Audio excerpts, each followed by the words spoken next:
পুষ্টি যদি আমরা সঠিক পরিমাণে আমাদের শরীরে দিতে পারি, তো আমাদের শরীরে কি হবে, প্রোটিন, ক্যালসিয়াম, ফসফরাস, মানে আমাদের চুল, স্কিন, এই সমস্ত জিনিস খুব ভালোভাবে গঠন হবে, শক্তি সরবরাহ হবে আমাদের শরীরে এনার্জি লস হয়ে যায়, অনেক সময় আমাদের ক্লান্তি ভাব লাগে।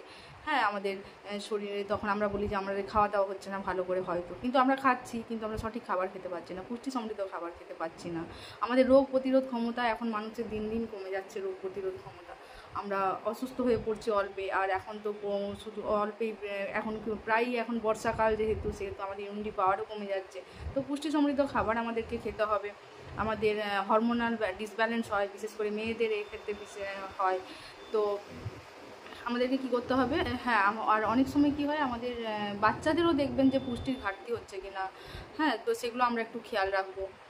আর যেহেতু যদি আমরা এগুলো না খেয়াল রাখি, কী হয় বলুন তো, আমাদের দেখবেন মুখে দেখবেন ফ্যাকাশে একটা ভাব, মাথা ঘুরতে থাকে, দুর্বল লাগে, আমাদের হাড় দুর্বল হয়ে যায় অল্পেতেই। আমরা কি হয়, আমাদের যখন অল্পেই আমাদের হাড়ের মধ্যে প্রচুর পরিমাণে, এখন তো হাড়ের প্রবলেম আছে, তারপর দাঁত নড়বড়ে হয়ে যায়, তাতে ব্যথা হয়, আমাদের বাচ্চাদের বৃদ্ধির বিকাশ কম হয়, সঠিকভাবে ওজন হয় না, উচ্চতা ঠিকভাবে বাড়ে না। আমরা তখন বাইরে থেকে চেষ্টা করি যে কিছু দেওয়ার, কিন্তু আমরা যদি সঠিক পুষ্টি সমৃদ্ধ খাবার খেতে পারি, এগুলোও কিন্তু বাচ্চাদের জন্য খুব উপকারী।